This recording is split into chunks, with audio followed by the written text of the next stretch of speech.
Praise the Lord सबको। आशा करती हूँ आप सब अच्छे होंगे। अच्छे हम लोग का महत्वपूर्ण जो सूचनाएं हैं भाई ने एक बार रिपीट किया, मैं भी और एक बार दोहराना चाहती हूँ। यीशु की शिक्षाएं, पतरस की शिक्षाएं, पौलुस की शिक्षाएं, पहली सदी की शिक्षाएं और एमएमबी की शिक्षाएं बिल्कुल क्या है, एक जैसी है ना। और पास्टर डैनियल दा हम लोग को सही शिक्षा, खरी शिक्षा हम लोग को सिखा रहे हैं। और सचमुच में सिखाने के ऊपर बहुत कुछ निर्भर है कि हम कैसे टीचिंग लेते हैं और कैसे टीचिंग को हम लेकर के दूसरों को सिखाते हैं। और आज का जो विशेष करके जो आज का हम लोग का वचन है वही है शिक्षा। तो हम लोगों ने जिस तरह एमएमबी से बहुत सारी खरी शिक्षाओं को प्राप्त किया, हम लोग प्राप्त कर ही रहे हैं और लोगों को सिखा भी रहे हैं। तो आइए हम लोग आज के वचन को देखेंगे। मत्ती उसका 28 अध्याय उसका 20 पद को देखेंगे। हाँ,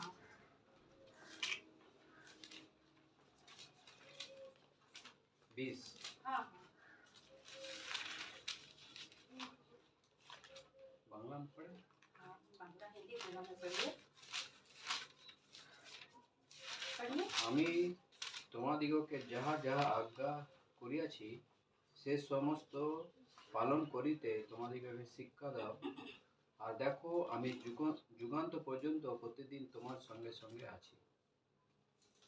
अगर हम लोग इस वचन को देखेंगे तो ये वाला वचन जो है विशेष करके प्रभु यीशु मसीह जब स्वर्ग से जा रहा था उस टाइम अपने चेलों लोग को बोल रहे थे, बोला उन लोग को क्या बोला, और उन्हें सब बातें जो मैंने तुम्हें आज्ञा दी है मानना सिखाओ, और देखो मैं जगत के अंत तक सदा तुम्हारे साथ हूँ। तो प्रभु यीशु मसीह सबके साथ रहता है? नहीं। जो उसकी आज्ञाओं को मानते हैं, जो उसके वचन को मानते हैं, जो उसकी आज्ञाओं को मानते हैं, उन्हीं लोगों के साथ प्रभु यीशु मसीह रहते हैं।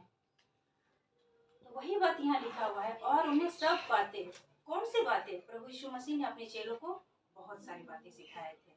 कहाँ की बातें सिखाए थे? वह स्वर्ग की बातें सिखाए थे, किंगडम की बातें सिखाए थे। तो वही चीज यहाँ लिखा हुआ है। और उन्हें सब बातें जो मैंने तुम्हें आज्ञा दी है मानना सिखाओ, और देखो मैं जगत के अंत तक सदा तुम्हारे संग हूँ। प्रभु यीशु मसीह एक दिन के लिए नहीं, 2 दिन के लिए नहीं, वो बोले सदा तुम्हारे संग हूँ। आज तक मुझे सुनने में नहीं आया है कि कोई ऐसा प्रॉमिस करता है, लेकिन हमारा प्रभु यीशु मसीह ने क्या कहा अपने चेलों लोग को? जो बातें मैंने तुम लोग को सिखाए हैं वही लोगों को सिखाओ, और देखो मैं जगत के अंत तक सदा तुम्हारे संग हूँ। इसी तरह हम लोग और एक वचन को देखते हैं, प्रेरित अध्याय 2 उसका 41 और 42 पद को देखेंगे। सब चीज आज अगर देखा जाए तो किस पर है? सिखाने पर, टीचिंग पर, टीच पर। कौन कैसा टीच कर रहे हैं।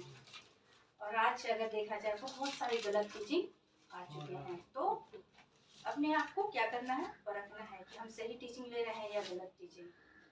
तो आप लोग हो गया प्रेरित अध्याय 2 उसका 41 और 42 पद पढ़े। हाँ पढ़िए। जिन्होंने उसका वचन ग्रहण किया उन्होंने बपतिस्मा लिया, और उसी दिन 3000 मनुष्य के लगभग उनमें मिल गए। और वे प्रेरित से शिक्षा पाने और संगति रखने में और रोटी तोड़ने में और प्रार्थना करने में प्रवीण रहे। तो यहाँ पर भी अगर देखा जाए,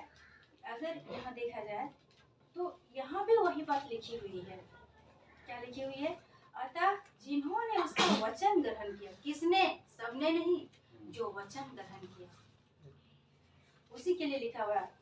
अतः जिन्होंने उसका वचन ग्रहण किया उन्होंने बपतिस्मा लिया, और उसी के दिन 3000 मनुष्यों के लगभग उनमें मिल गए। कितने लोग मिल गए? 3000 लोग। तो 3000 लोग क्या किया? वचन को ग्रहण किया। और जब वचन को ग्रहण किया और क्या किया वो लोग? बपतिस्मा लिया। और अगर आप प्रभु भोज लेते हैं तो बपतिस्मा लेना भी बहुत जरूरी है।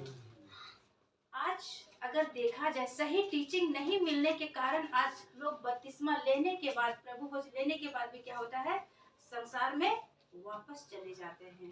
क्यों चले जाते हैं? क्योंकि या तो उसको वो टीचिंग नहीं मिल पाया, या तो उसको शिक्षा नहीं मिल पाया, या वो समझ ही नहीं पाया। ये बहुत गंभीर बात है।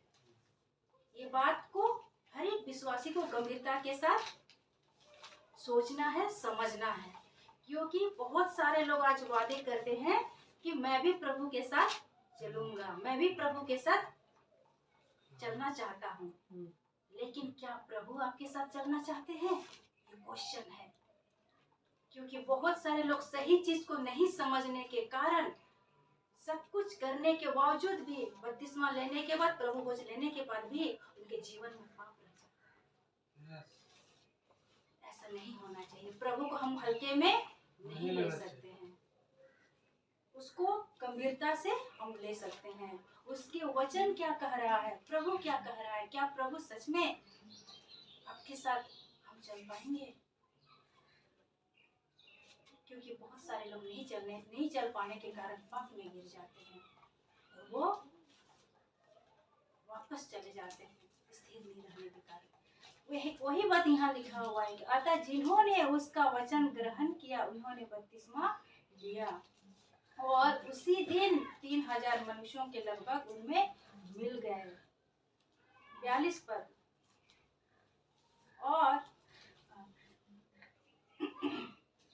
और प्रेरितों से शिक्षा पाने और संगति रखने और रोटी तोड़ने और प्रार्थना करने में लौलीन रहे। क्या रहे? लौलीन रहे। वचन ऐसा कहीं नहीं बोलता है कि आपने उद्धार पा लिया, आपने उद्धार पा करके आपका जीवन संसारिक जैसा हो। क्योंकि आपको उद्धार पाने के पास संगति रखना है और प्रार्थना का जीवन आपका होना चाहिए। सिर्फ प्रभु भोज लेने से और बपतिस्मा लेने से आपका उद्धार काफी नहीं है। आपके रिश्ते को प्रभु के साथ मजबूती बनाना है, आपको करना है, प्रार्थना करना है और संगति रखना है। कई सारे लोग नहीं कर पाते हैं, लेकिन वचन तो यही बोलता है, शिक्षा पाने और संगति रखने और रोटी तोड़ने और प्रार्थना करने में लौलीन रहे। कितना क्लियर बोलता है ना वचन। फिर हम लोग देखते हैं और एक अध्याय, प्रेरितों का 28 अध्याय, उसका 30 और 31 पद को देखिए। वहाँ लिखा हुआ है, वह पूरे 2 वर्ष अपने भाड़े के घर में रहा। कौन रहा? पौलुस रहा। कहाँ रहा वो? भाड़े के घर में। क्यों रहा भाड़े के घर में? क्योंकि उनको जो काम मिला था, जो प्रभु यीशु उसको जो अन्य जाति के लिए चुना था सुसमाचार प्रचार करने के लिए, तो पौलुस क्या करते थे? पौलुस भाड़े के घर में क्या 2 साल तक रहा। यानी उस घर के खर्चा पौलुस खुद करता था। आज कई सारी संस्थाएं ये चीज नहीं सिखाती है, मेहनत करना नहीं सिखाते हैं। प्रेरित 28 अध्याय का 30 और 31 पद। तो आज 30 बाबू 28 का 30 और 31, 28 पद का 28 अध्याय का 30 और 31 पद। 28 अध्याय का 30, 31 तो नहीं दिख रही। 31 मैं नहीं पढ़ी हूँ, अभी मैं 30 ही पढ़ रही हूँ। वह पूरे 2 वर्ष अपने भाड़े के घर में रहा। क्यों? क्योंकि वो टीचिंग दे रहे थे, शिक्षा दे रहे थे, किसी और के पैसे से नहीं, बल्कि पौलुस खुद के पैसे से अपने भाड़ा दे करके लोगों को टीचिंग दे रहा था। क्या टीचिंग दे रहा था? जो प्रभु यीशु मसीह ने सिखाया था वही लोगों को सिखा रहे थे। फिर हम लोग 31 पद को देखते हैं, और जो उसके पास आते थे उन सब से मिलता रहा। पौलुस के पास जो लोग भी आते थे तो क्या करता था? उन लोग से मिलता था और वो यीशु की बातों को, वचन को क्या करते थे? बताते थे। आज भी हम लोग को यही टीच देना है, यही लोगों को सिखाना है, अपने ओर से नहीं बल्कि प्रभु यीशु मसीह का जो वचन है, जिस तरह पौलुस ने, पतरस ने, यूहन्ना ने जो टीच किया है वही टीच हम लोग भी लोगों को दे। और हम लोग देखते हैं प्रेरितों का अध्याय 4 का उसका 18 पद को देखेंगे। वहाँ लिखा हुआ है, तब उन्हें बुलाया और चेतावनी देकर यह कहा यीशु के नाम से कुछ भी ना बोलना और ना सिखाना। क्या किया? वहाँ पर जो लोग आते थे, उन लोग को क्या किया? चेतावनी दिया। क्या? क्योंकि किसी और की बातें नहीं, बल्कि यीशु के ही बातों को सिखाना है तुम्हें। तो पौलुस के पास बहुत सारे लोग आते थे, लेकिन बहुत सारे लोग आते थे तो क्या चेतावनी के साथ लोगों को सिखाते थे कि सिर्फ यीशु के ही बातें आप लोगों को सिखाइएगा, क्योंकि पौलुस खुद भी यीशु की बातों को सिखाते थे। फिर हम लोग देखते हैं पहला पतरस उसका 4 अध्याय उसका 12-13 पद को देखेंगे। पढ़िए बाबू। 4 अध्याय पहला पतरस उसका 4 अध्याय उसका 12-13-14 पद को देखेंगे। हे प्रियो, जो दुख रूपी अग्नि तुम्हारे परखने के लिए तुम में भड़की है, इससे ये समझकर अचंभ न करो कि कोई अनोखी बात तुम पर बीत रही है। और जैसे जैसे मसीह के युग में सहभागी होते हैं, आनंद करो, जिससे उसकी महिमा के प्रकट होने समय भी तुम आनंदित और मगन हो। पहला पतरस अध्याय 4 पद 12-13-14।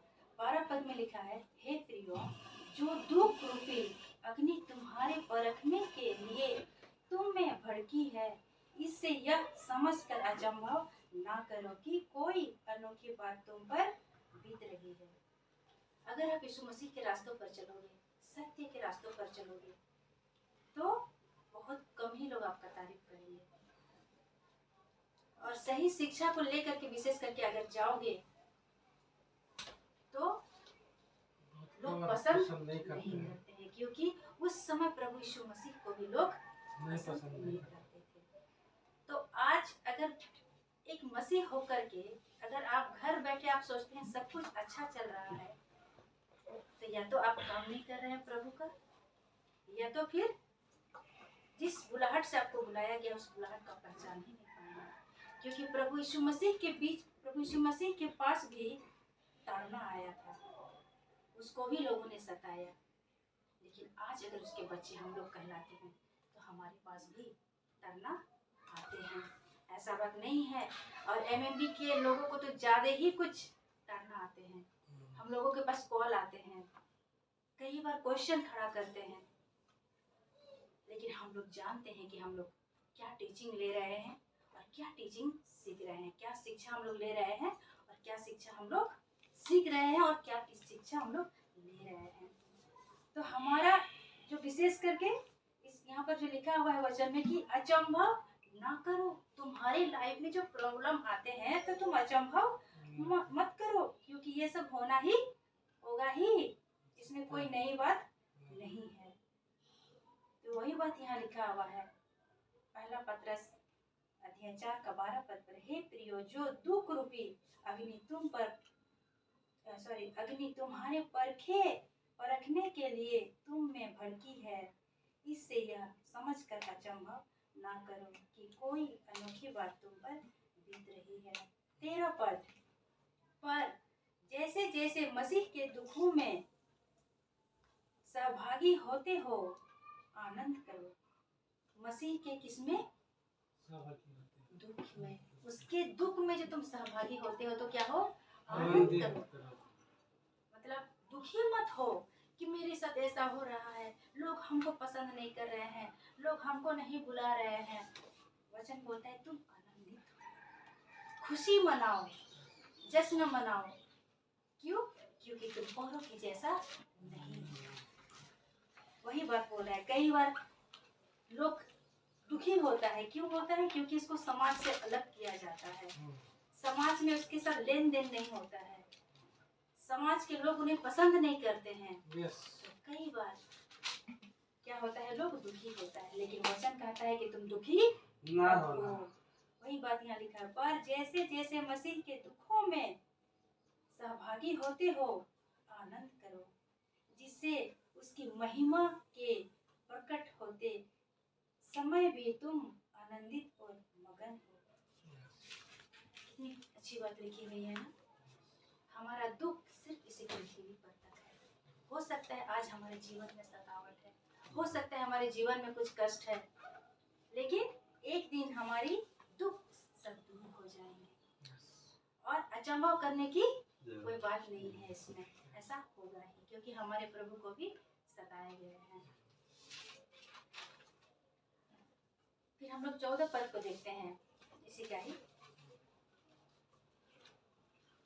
फिर यदि मसीह के नाम के लिए तुम्हारी निंदा की जाती है तो तुम धन्य कहो। कितनी सुंदर बात लिखी है। Yes yes hallelujah. आप लोग के साथ होता है कि नहीं होता है, लेकिन मेरे साथ तो अक्सर होता है। होता है। बहुत सारे रिलेटिव हमें क्यों छोड़ा, क्योंकि हमने वो यीशु को क्यों अपनाया। हमारे तारीफ नहीं होते हैं, हम लोग को छोड़ा। क्यों छोड़ा? क्योंकि हमने प्रभु यीशु को अपनाया, इसीलिए वो लोग हमसे रिलेटिव छोड़ा, अलग हो समाज गए। छोड़ा।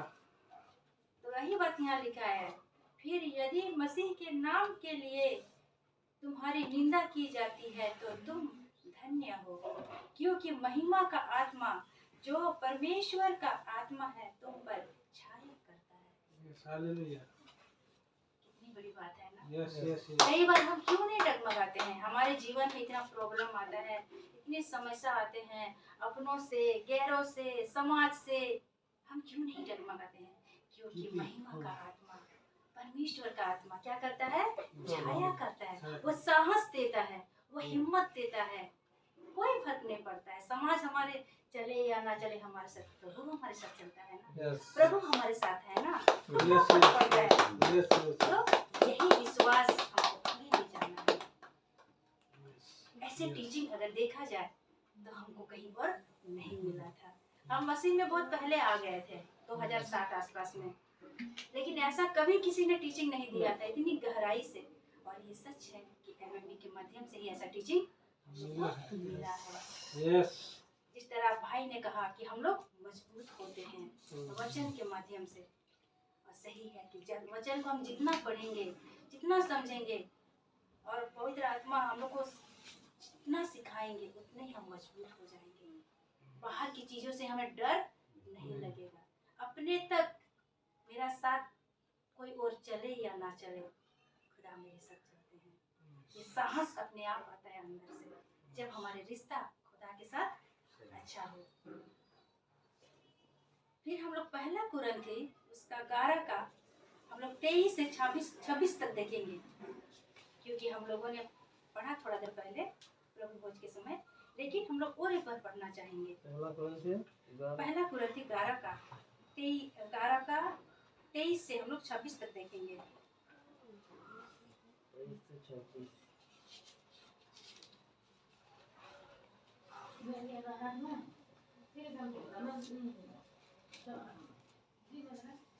पढ़िए बाबू। কারণ আমি প্রভু হইতে এই শিক্ষা পাইয়াছি এবং তোমাদিগকে সমর্পণ করিয়াছি যে প্রভু যীশু যে রাত্রিতে সমর্পিত হন সে রাত্রিতে তিনি রুটি লইলেন এবং ধন্যবাদ পূর্বক ভাঙিলেন ও কহিলেন, ইহা আমার শরীর, ইহা তোমাদের জন্য, আমার শরণার্থে ইহা করিও। সেই প্রকারে তিনি ভোজনের পর পান পাত্র লইয়া কহিলেন, এই পানপাত্র আমার রক্তের নতুন নিয়ম, তোমরা যতবার পান করিবে আমার শরণার্থে। तुम अच्छा, भाई ने पढ़ा, हम लोगों ने सुना। अगर यहाँ देखा जाए पहला कुरिन्थी अध्याय 11 का 23 से अगर 26 तक हम लोग देखें तो ये वो बातें हैं, क्योंकि प्रभु यीशु मसीह पौलुस को दर्शन के द्वारा बताया था कि प्रभु भोज इस तरह लेना है। लेकिन अगर 26 पद को हम लोग गौर करें तो वहाँ पर लिखा हुआ है, मैं 26 पद पर पढ़ना चाहती हूँ, क्योंकि जब कभी तुम यह रोटी खाते और इस कटोरे में से पीते हो तो प्रभु की मृत्यु को जब तक वह न आए प्रचार करते हो। ये प्रभु भोज जो लेता है, कौन लेता है? विश्वासी विश्वासी लेता है। और विश्वासी में क्या आते हैं? स्त्री भी पुरुष भी। तो प्रचार करने का अधिकार किसको है? दोनों को। लेकिन आज क्या होता है कि बहुत सारी लेडीज लोग प्रचार नहीं करती है, लेकिन करती है, ऐसा बात नहीं है, करती है लेडीज लोग भी, लेकिन सबको करना है। जो प्रभु भोज में भाग लेते हैं उसको करना है। जब तक प्रभु यीशु मसीह नहीं आते हैं तब तक ये प्रचार करना है, स्त्री हो या चाहे स्त्री हो, चाहे पुरुष हो, चाहे थर्ड जेंडर। जो इंसान कहलाता है, जो मसीह कहलाता है, जो विश्वासी कहलाता है, ये प्रचार करने का अधिकार सबको है। कहने का मतलब विश्वासी को भी, विश्वासी को, मसीह को, और स्त्री पुरुष और थर्ड जेंडर सबको है वचन प्रचार करने का अधिकार। यहाँ वही बात लिखी हुई है, लेकिन बहुत सारे लोग क्या करते हैं? नहीं करते हैं। प्रभु भोज के दिन आराम से चर्च आते हैं, वचन सुन करके अपने घर में चुपचाप रह जाते हैं, लेकिन नहीं, हर किसी को करना है। यही तो एमएमबी सिखाते हैं कि सबको करना है, सबको शिक्षा देना है। फिर हम लोग और एक वचन को देखते हैं, दूसरा नहीं, यूहन्ना 10:12 पढ़िए बाबू। यूहन्ना 10:12। हाँ, यूहन्ना 10:12 मजदूर जो समझ में आ रहा है? मजदूर जो ना चरवाहा है और ना भेड़ों का मालिक है, भेड़िए को आते हुए देखे भेड़ों को छोड़कर भाग जाता है, और भेड़िया उन्हें पकड़ता और तितर बितर कर देता है। यहाँ पर যে বেতনজীবী মেষপালক নয়, মেষ সকল যাহারা নিজের নয়, সে কেন্দুয়া আসিতে দেখিলে মেষগুলি ফেলিয়া পলায়ন করে, তাহাতে কেন্দুয়া তাহাদিগকে ধরিয়া লইয়া যায় ও ছিন্ন ভিন্ন করিয়া ফেলে। यहाँ लिखा हुआ है क्या? मजदूर जो ना चरवाहा है। मजदूर यानी कि वो काम करने वाला है, ना तो वो क्या है? मालिक है, ना चरवाहा है। तो क्या करता है? भेड़ियों को देख करके भाग जाता है। तो वही बात यहाँ लिखा है, मजदूर जो ना चरवाहा है और ना भेड़ों का मालिक है, भेड़ियों को आते देख भेड़ों को छोड़कर क्या करता है? भाग जाता है। आज भी ऐसे ही स्थिति है मसीहियों का भी। क्यों? क्योंकि कई सारे दास लोग और सेवक लोग उसको अपने पेट से लेना देना है। मेरे लोग सीख रहे हैं या ना सीख रहे हैं उसको फर्क नहीं पड़ता है। मैं जहाँ तक जानती हूँ बहुत दुख होता है, मैं सुनती भी हूँ और मैं जानती भी हूँ, बहुत पहले से कुछ विश्वासी लोग हैं, अभी भी उसको अगर प्रार्थना करने बोलिएगा ना, वो प्रार्थना नहीं कर पाता है। तो सोचिए उसको क्या टीचिंग मिला है, वहाँ संस्था में क्या टीचिंग मिला है। कई सारे लोग तो ऐसा है कि प्रभु का दास लोग को, सेवक लोग को, पास्टर लोग को बोलता है क्या आपके साथ जाएंगे, लेकिन आप प्रे के लिए मुझे वहाँ खड़ा मत कीजिएगा। तो मैं सुन करके हैरान रहती हूँ थोड़ा सा कि क्या सिखाया प्रभु का दास ने। तो वही बात कितनी विस्तार से, कितनी खूबसूरत से यहाँ लिखा हुआ है कि यूहन्ना का 10:12 में लिखा हुआ है, मजदूर जो ना चरवाहा है और ना भेड़ों का मालिक है, भेड़ियों को आते देख भेड़ों को छोड़कर भाग जाता है, और भेड़िया उन्हें पकड़ता और तितर बितर कर देता है। आज भी ऐसे लोग हैं, लेकिन मैं उन लोगों से यही बोलना चाहूँगी, विशेष करके जो विश्वासी कहलाने के बावजूद भी उसको प्रे नहीं आता है। इधर बताएगा मैं 10 साल से मसीह में हूँ, मैं 12 साल से मसीह में हूँ, और उसको जब प्रे करने के लिए बोला जाता है तो प्रे नहीं कर पाता है। तो कौन सा दास और कौन सा पास्टर ऐसा शिक्षा देता है? ऐसा देता है। आज बहुत सारे लोगों के बीच में ऐसा टीचिंग होता है, और अपने आप को इसीलिए हम बहुत थैंक्स समझते हैं कि प्रभु यीशु का धन्यवाद करते हैं कि हमें एमएमबी मिला। Yes hallelujah. पास्टर डैनियल दा मिला, Yes. जो उसके माध्यम से ये टीचिंग हमारे पास आया, जो प्रभु को आज हम लोग इतने गंभीरता से समझ जान पा रहे पाए। हैं। नहीं तो हम भी वही ग्रुप में थे। मैं बहुत सारी चर्चों में घूमी हूँ, और वो लोग बहुत करीबी लोग हैं, जिन लोगों को मैं जानती हूँ बहुत करीब से, वो ऐसे लोग हैं, नहीं बोल पाता है, प्रार्थना नहीं कर पाता है, कुछ कुछ प्रॉब्लम्स के लिए पास्टर को बुलाता है अपना घर। तो फिर आप कैसे विश्वासी हैं? क्वेश्चन आता है। ऐसे लोगों के लिए मैं यही कहना चाहूंगी कि आप लोग को ये खरी शिक्षा लेना चाहिए और एमएमई से जुड़ना चाहिए, आपका ही भला होगा खरी शिक्षा प्राप्त कीजिएगा तो। फिर हम लोग देखते हैं और एक पद को देखते हैं, दूसरा यूहन्ना 1 अध्याय उसका 8 और 9 पद को देखेंगे। पढ़िए बाबू। दूसरा यूहन्ना एक दूसरा अध्याय यूहन्ना 1 अध्याय 8 और 9 पद को देखेंगे। यदि हम कहें कि हम में कुछ भी पाप नहीं, तो अपने आप को धोखा देते हैं और हम में सत्य नहीं। और क्या पढ़ रहे हो बाबू? दूसरा यूहन्ना पहला अध्याय 8 और 9। यहाँ लिखा हुआ है, अपने विषय में चौकस रहो। वचन क्लियर बोलता है, अपने विषय में। किसके विषय में? एक अपने आप को विश्वासी कहते हो, एक मसीह कहते हो, तो अपने विषय में क्या रहो? चौकस रहो। जो परिश्रम हमने किया है उसको तुम गवा ना दो, उसका पूरा प्रतिफल पाओ। ये कौन बोल रहा है? यूहन्ना बोल रहा है, क्योंकि उन लोगों ने बहुत परिश्रम किया था। प्रभु यीशु मसीह का जो चेला था बहुत परिश्रम किया था। किसके मैटर में, किस चीज के विषय में वो लोग परिश्रम किया था? प्रभु यीशु मसीह, सुसमाचार। हाँ, सुसमाचार को, शिक्षा के मामले में, प्रभु यीशु की बातों को सिखाने में बहुत परिश्रम किया था। वही चीज यहाँ यूहन्ना बोल रहा है, अपने विषय में चौकस रहो। आज मनुष्य अपने विषय में ही चौकस नहीं है, अपने ऊपर ही ध्यान नहीं दे पाता है। अपने विषय में चौकस रहो कि जो परिश्रम हमने किया है उसको तुम गवा ना दो, उसका पूरा प्रतिफल पाओ। पूरा प्रतिफल पाओ, थोड़ा नहीं, पूरा।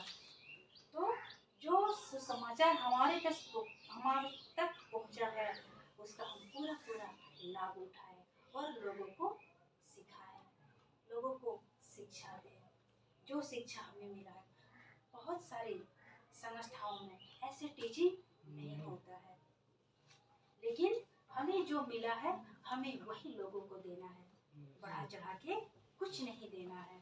जो वचन बताता है वही लोगों को बताना है हमें।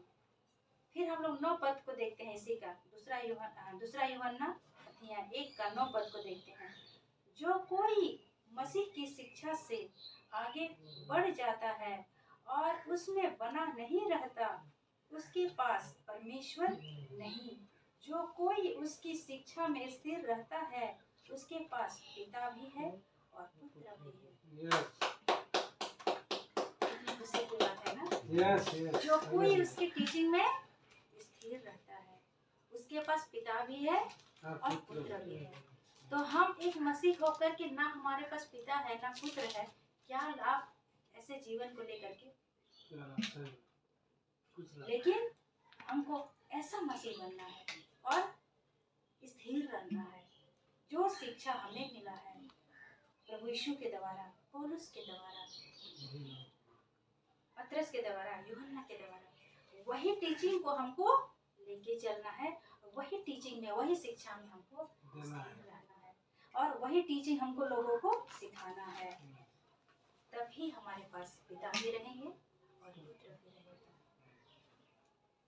और एक मसीह होकर के अगर हमारे पास ना पिता है ना पुत्र है, ऐसी लाइफ का कोई फायदा नहीं। फिर हम लोग देखते हैं यीशु मसीह ने एक बात पर बहुत जोर दिया था। अगर हम लोग चारों गॉस्पेल में अगर देखेंगे, वहां पर जैसे कि मत्ती का 28 को अगर हम लोग देखें, उसका लास्ट पद पर देखेंगे, अगर 18, 19, 20 अगर देखेंगे, और वो चारों पुस्तक में हम लोग को मिलता है।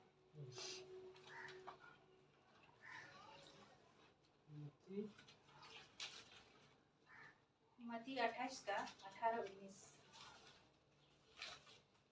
और एक बार हम लोग पढ़ेंगे इसको। यीशु ने उनसे उसके पास आकर कहा, स्वर्ग और पृथ्वी का सारा अधिकार मुझे दिया गया है। इसीलिए तुम जाकर सब जातियों के लोगों को चेला बनाओ और उन्हें पिता और पुत्र और पवित्र आत्मा के नाम से बपतिस्मा दो। और उन्हें सब बातें जो मैंने तुम्हें आज्ञा दी है मानना सिखाओ। और देखो, मैं जगत के अंत तक सदैव तुम्हारे संग हूँ। तो प्रभु यीशु मसीह ने बहुत जोर दिया था। अगर इसको देखें तो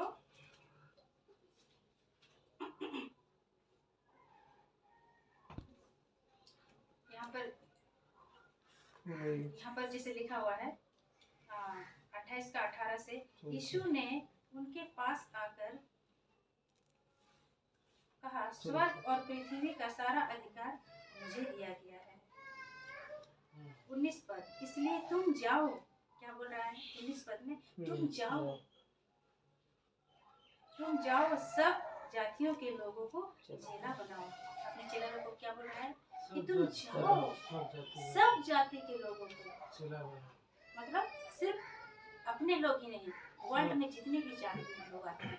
वर्ल्ड में आज कितने प्रकार के जाति हैं हम लोग को भी नहीं पता है, लेकिन 19 पद में लिखा हुआ है, इसलिए तुम जाओ सब जातियों के लोगों को चेला बनाओ और उन्हें पिता और पुत्र और पवित्र आत्मा के नाम से बपतिस्मा दो। इस बात पर बहुत जोर दिया था प्रभु यीशु मसीह ने कि जाओ। लेकिन आज बहुत सारा जगह में क्या होता है, कलीसिया वाले लोग नहीं, संस्था वाले लोग ज्यादातर क्या करते हैं, आओ अंदर आओ, जाओ वाला नहीं करता है। लेकिन प्रभु यीशु मसीह बोल रहे हैं कि जाओ, तुम्हें टीचिंग मिल गया, शिक्षा मिल गया, तुमको दे दिए, अब तुम लोग जाओ, लोगों को सिखाओ। इस बात पर बहुत जोर दिया था प्रभु यीशु मसीह ने, और हमको भी जोर देना है। हम जिसको सिखाते हैं, हम नहीं चाहते हैं कि वो बैठ करके हर संडे सुनते रहे, वो भी जा करके प्रभु की टीचिंग को, सुसमाचार को लोगों तक पहुंचाए। यही मकसद है एमएमबी का। फिर हम और एक पद को देखते हैं, दानियल उसका 12 का 3 पद देखेंगे। 12 अध्याय का 3 पद, दानियल 12 अध्याय उसका 3 पद को देखेंगे हम लोग। तब बुद्धिमानों की चमक आकाशमंडल की सी होगी, और जो बहुतों की धर्मी बनाते हैं वे सर्वदा तारों के समान प्रकाशमान रहेंगे। पढ़िए बाबू बंगला में। दानियल दानियल 12 अध्याय उसका 3 पद को।